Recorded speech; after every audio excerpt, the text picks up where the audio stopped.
Fala aí, pessoal, bom dia, como é que vocês estão? Tranquilo? Acredito que sim, com a paz de Deus e de Santo Agostinho, né? Então, a gente hoje está começando aí mais uma matéria, né, de História da Arte. A gente vai estudar agora a arte na segunda metade do século XX e sempre daquela maneira, né?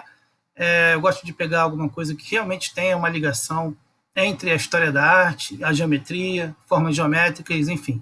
Então a gente vai começar aí a falar um pouquinho desse movimento, que na verdade não é um movimento único, né? Conforme a arte foi se tornando contemporânea, vários outros movimentos foram sendo criados, ok?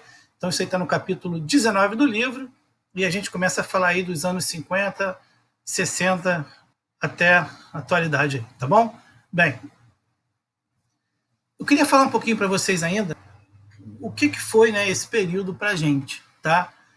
Foi um período que realmente teve uma revolução muito grande na arte. Foi na época da Revolução Industrial, então a gente, né, juntou muita coisa nesse momento. Então eu coloquei que durante os anos 60 e 70, o termo pós-moderno, que vinha logo após, né, o movimento da arte moderna, ele passou a ser usado para designar a arte que manifestava um esvaziamento dos parâmetros modernos, transitando então para outras tendências, para outros movimentos artísticos. Há quem considere esse termo apenas uma expressão desgastada para definir a arte contemporânea. Quando a gente fala de contemporânea, é atual, né, galera? Bem, as artes que surgiram após a Segunda Guerra Mundial se referem a um ambiente marcado pela divisão política, econômica, cultural, tudo causado pela Guerra Fria. E nesse contexto, vários movimentos artísticos foram criados, tá?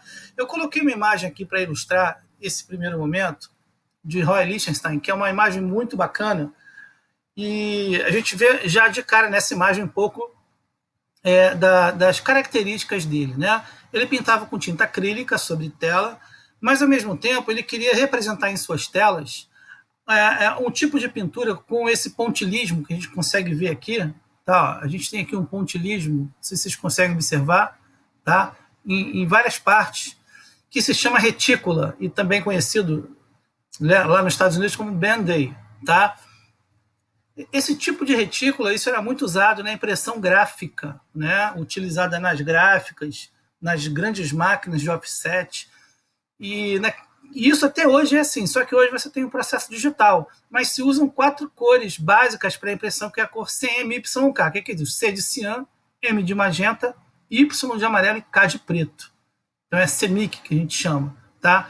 E essas cores, em conjunto, uma sobre a outra e tal, eles formam toda a gama de cores que a gente pode ver hoje numa impressão de uma página de revista, de um livro, né, de um outdoor na rua, enfim, é tudo impresso. Isso é mais voltado para impresso, porque quando é vídeo é o sistema RGB, que é o Red, Green, Blue, e aí já é outra história, tá? E então, se reparar nessa pintura dele, ele não usou exatamente o cian, né, o azul ciano, ou o magenta, mas ele usou um azul mais escuro, usou um magenta um pouco mais claro, que é um vermelho, né, puxado para um rosa, já usou o amarelo e o preto, né? Então são as 4 cores gráficas que ele utilizou nessa pintura, e também o processo de retículas, né, desse pontilismo aí, tá? Essa obra de Roy Lichtenstein é de 1974, chama-se Cavaleiro Vermelho.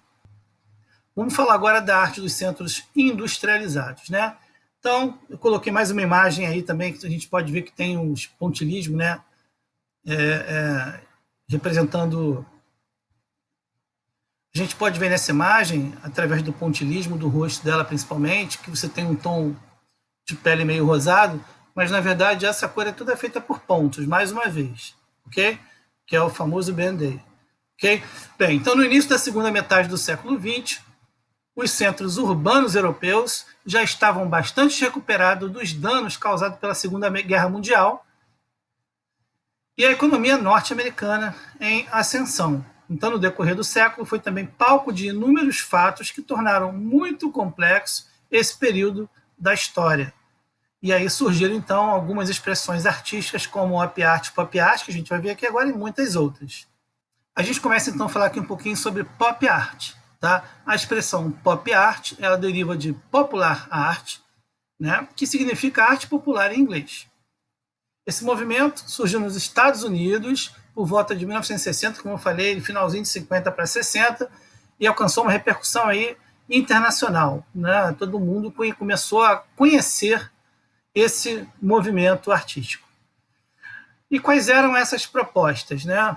Era de explorar de forma artística o dia a dia das grandes cidades urbanas, né? Rompendo as barreiras entre a arte e a vida cotidiana do cidadão. Então, para a pop art, né, interessam as imagens, o ambiente, a tecnologia industrial desses grandes centros urbanos. E reparem que eu coloquei aqui algumas imagens que representam exatamente isso, né? Os recursos são semelhantes aos dos meios de comunicação de massa, como o cinema, a publicidade e a televisão. Seus temas são os símbolos e os produtos industrializados dirigidos às grandes massas urbanas. Então, a gente pode reparar que algumas imagens que eu coloquei se referem exatamente a isso, né? Através de uma publicidade de lâmpadas elétricas, o artista vem e faz uma arte, né, com a lâmpada elétrica, usando esses splashes que são muito característicos da pop art, e muitos falam que isso é o pop da pop art, né, como se fosse uma explosão, tá? Reparem também aqui, ó, muitas pinturas com automóveis e muitas onomatopeias também, né? Esse vrum, a gente vê muito naqueles filmes antigos do Batman, né? O vrum, olha aqui também, outro splash aqui, tá? Um eletrodoméstico, também era muito utilizado. Então, eles pegavam propagandas e transformavam a propaganda publicitária em obra de arte, ok? Usavam também os sinais de trânsito para fazer a sequência de pinturas. E um detalhe importante, né? A gente pode notar aqui também, ó, essa embalagem de enlatados, né? Que é a sopa Campbell, muito famosa naquela época. E são 32 sabores diferentes. E o artista fez, então, Andy Warhol, ele fez um painel com os 32 sabores, uma latinha do lado da outra, né? E era um painel enorme. E a única coisa que mudava realmente era o nome e o sabor aqui da latinha, né? Da sopa. Depois eu vou mostrar mais para frente aqui para vocês, tá? Outros temas, né, da pop art. Repare aqui a Coca-Cola que eu acabei de citar. Olha aqui o pop, né, no splash, a explosão. Muitos eram os temas utilizados como inspiração para compor a trajetória da pop art no mundo artístico, né? Entre eles podemos citar aí a publicidade, mais uma vez, os quadrinhos, tá?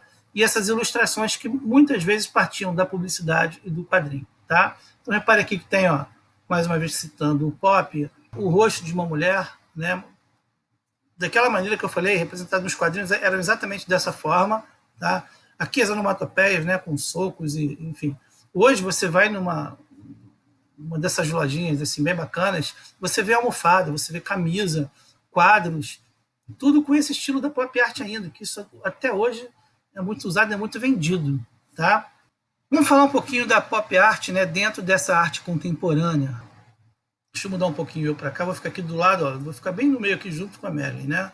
Ó, vanguardas, estilos diferenciados e técnicas inovadoras deram origem a uma nova maneira de representação artística. Era então a mais conhecida e hoje, né, famosa arte contemporânea que nascia, substituiu a arte moderna e inovou completamente os conceitos existentes, tá? Então, gente, para isso acontecer, como eu falei, houve uma mudança muito grande, tá? Vários pintores, né, começaram a trabalhar com uma coisa chamada vanguarda. O que é uma vanguarda artística? A vanguarda é quando eles estão muito à frente de seu tempo. Então eles puderam criar, inovar, sem estar ninguém ali falando no ouvido deles, tá? Então eles podiam pintar na rua, podiam pintar em estúdio, eles podiam pintar a parede, podiam pintar o chão, podiam pintar o corpo, cada estilo, né, da sua maneira, sem nenhuma regra. Então isso aí a gente chama de arte contemporânea, a mesma coisa, não só para pintura, mas para esculturas e até para arquitetura, tá?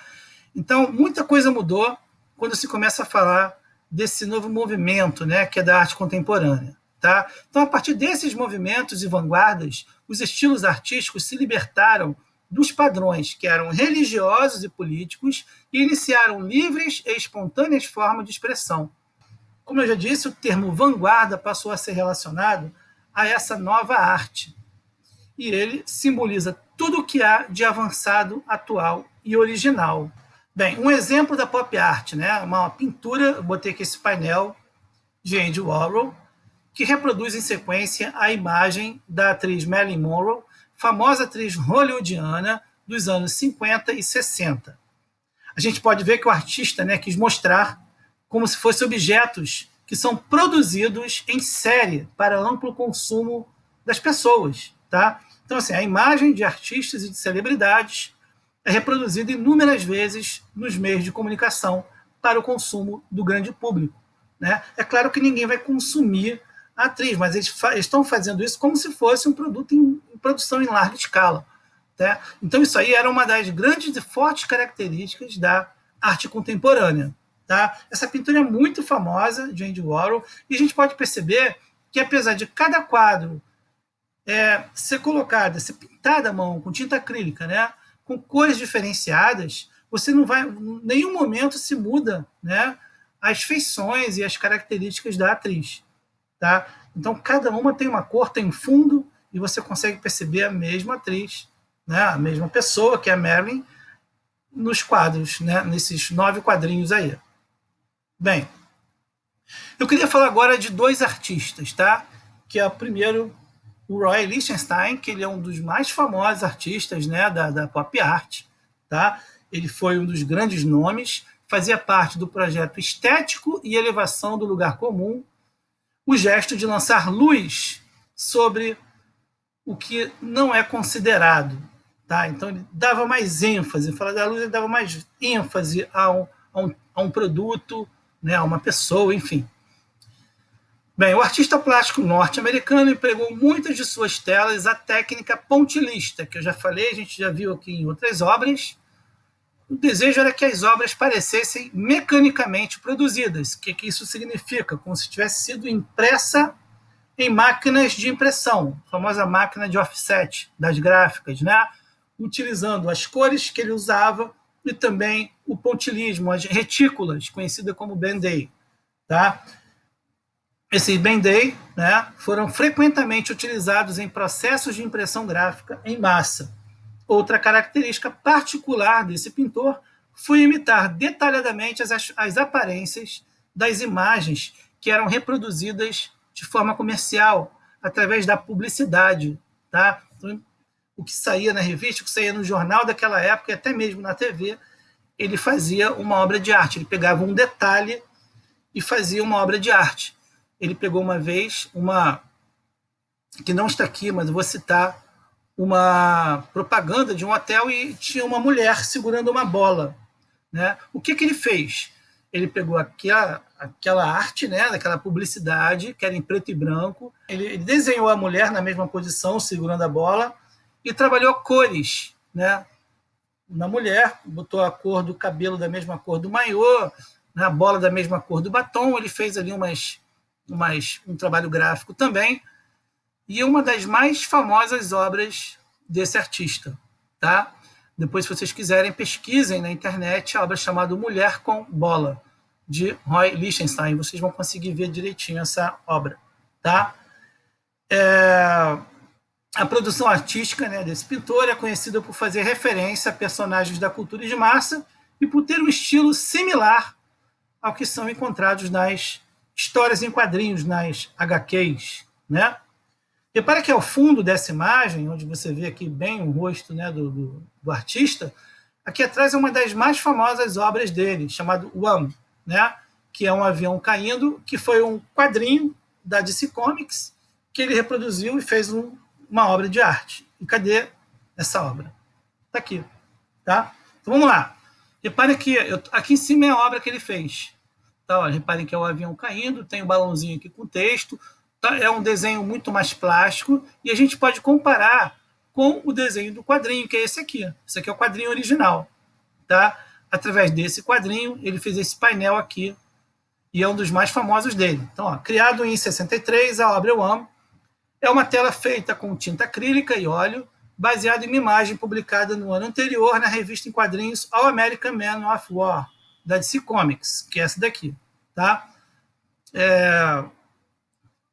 Lichtenstein foi celebrado por utilizar imagens bastante comerciais como as presentes nos quadrinhos, e nos anúncios, em que, via de regra, alcançavam um grande público, né, a grande massa.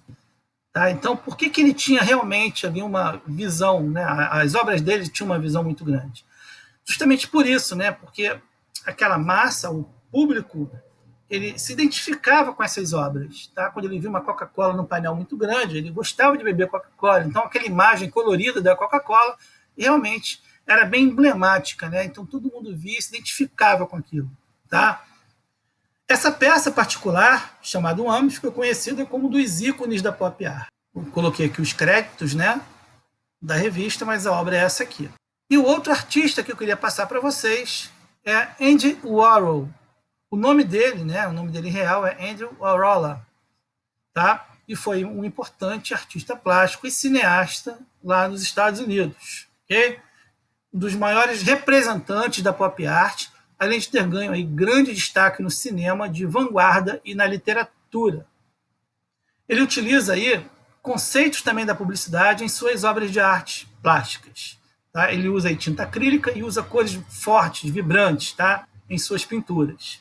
Tem foco nos objetos de consumo e temas do cotidiano, reprodução de rostos em série de personalidades da época, como a gente já viu aí da Marilyn, mas também tem o Che Guevara, Elvis Presley, e tem vários outros. E ele usava muito a técnica da serigrafia também, que é aquela tela, igual pinta assim camisa, né?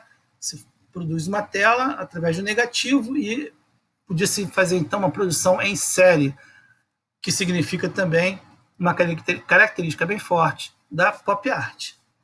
Bem, galera, continuando aqui, tá? Para a gente poder finalizar a pop art, eu queria mostrar algumas dessas obras, ok? Essa aqui é aquele painel das sopas Campbell que eu falei, com 32 latinhas, né? Que foram pintadas à mão, tinta acrílica, por Andy Warhol, tá?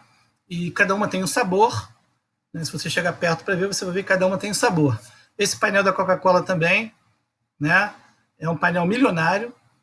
Ficou muito valorizado essa pintura aqui. Aí aquele da Marilyn tem a banana de Andy Warhol, tem o Mickey, enfim, tem muitas pinturas, tá? Eu coloquei aqui embaixo também alguns outros artistas famosos desse período aí da pop art, ok? Todos ligados aí à produção industrial, de mercadorias para o consumo de massa, enfim. E aí, gente, eu queria também falar de um outro movimento que é a op art, também chamado de arte ótica, né? Então, a op art vem do inglês optical art, que significa arte ótica. Tem como precursor Victor Vasarely, criador da plástica do movimento. Então, esse movimento, né, atingiu aí seu auge na década de 60, lá nos Estados Unidos, e as obras da op art apresentam diferentes figuras geométricas, que a gente quase sempre são figuras geométricas, né, sinuosas, retilíneas, enfim, mas você vai ver sempre figuras geométricas aplicadas nas imagens de op art. Okay? Isso para provocar sensação ótica de movimento. Então, são obras que não têm movimento, são pinturas, são estáticas, mas que causam, né, quando a gente olha para a obra, uma sensação de movimento. A gente pode ver isso aqui nessa pintura aqui, chamado Catarata 3, tá? De Bridget Riley. E a gente tem essa aqui também, que se você ficar olhando muito tempo para ela, parece que ela vem crescendo. Então, quando o observador muda de posição, a impressão é que a obra se movimenta, formando um novo conjunto pictórico e ilusório. Gente, vamos lá, então. Continuando. Compõe-se de obras em que figuras geométricas em preto e branco ou coloridas são combinadas de modo a causar no observador essa sensação meio estranha de movimento. Você olha para a obra, parece que ela está girando, o que ela está indo lá para o infinito, ou abrindo. São vários movimentos diferentes que elas podem causar nos nossos olhos, ok? Além disso, se o observador mudar de posição, ele tem a impressão de que a obra também está se modificando ou se mexendo. Os traços se alteram e as figuras parecem mover-se, formando um novo conjunto. Trata-se de uma arte que simboliza constantes mudanças na realidade em que vivemos, tá? Antigamente, galera, isso era pintado à mão, com tinta e pincel. Hoje temos aí o auxílio, né, da computação gráfica, mas naquele tempo não existia isso. Era realmente pintado à mão, geometricamente, usando todas as ferramentas de desenho, para poder fazer uma pintura dessa aí. Então, cada quadradinho preto dessa que a gente está vendo aqui foi pintado à mão. E para finalizar aqui a nossa aula de hoje, eu coloquei aqui mais duas imagens bem bacanas, tá? Essa primeira parece estar te levando a um túnel do tempo, né? Ela parece que vai girando e vai te levando lá para o infinito, né? Formas sinuosas, são formas também geometrizadas. Agora essa aqui é bem bacana, gente, porque você fica olhando para ela, parece que tem vários pontinhos pretos piscando nesses pontinhos brancos, tá? Então, quando você vai olhar, cadê o pontinho preto? Ele some, mas parece que tem vários pontinhos pretos aí dentro desses pontinhos brancos. Isso aí nada mais é que realmente uma ilusão de ótica, tá? O teu cérebro, ele imagina isso porque esse pontinho branco, quando você fica vendo ele muito tempo, se você olhar para uma parede branca, ele passa a ficar preto. Então, você está olhando, ele fica preto, mas quando você vira para o outro lado, né, aquele que estava lá passa a ficar preto também. Então, é uma constante mudança o tempo todo em cima dessa obra, tá? Então, ela vai estar sempre piscando nos seus olhos. Mas, na verdade, não, né? É uma pintura estática que não tem nenhum movimento e nenhum pisca-pisca. Na aula do MIT, tá, de hoje, é importante, geralmente eu falo isso porque eu sempre lembro a vocês que é importante primeiro vocês assistirem a essa aula gravada para depois entrar no Meet, tá? O nosso Meet de hoje é rapidinho, mas eu vou passar algumas imagens para vocês. Então, ó, eu coloquei aqui que nossa aula ao vivo hoje, eu vou apresentar algumas obras da Op Art, tá? Algumas obras de transição, movimento, e vamos observar e analisar cada imagem e suas respectivas sensações de movimento. E, além disso, a gente vai finalizar com 2 estereogramas. O que é um estereograma? Eu vou explicar na aula, tá? Então é importante que vocês assistam a aula. E conto também com a ajuda de todos vocês para descobrir alguns objetos ocultos, alguns animais que estão ocultos nessas pinturas. Então, quando eu abrir a imagem, eu vou explicar mais ou menos como é que a gente faz para poder enxergar um estereograma, e aí vocês vão me ajudar a decifrar. São 2 ou 3 que eu vou passar para vocês. Tá legal, pessoal? Então é isso aí. Espero que vocês tenham entendido, que vocês tenham compreendido e gostado. E até a nossa próxima aula. E até o Meet, né? Que daqui a pouquinho a gente vai estar junto de novo. Para quem está assistindo depois, né, do Meet, espero que vocês tenham também entendido lá no Meet a minha explicação. Tá bom? Beijo em todos, fiquem com Deus e até a nossa próxima aula, galera. Tchau, tchau.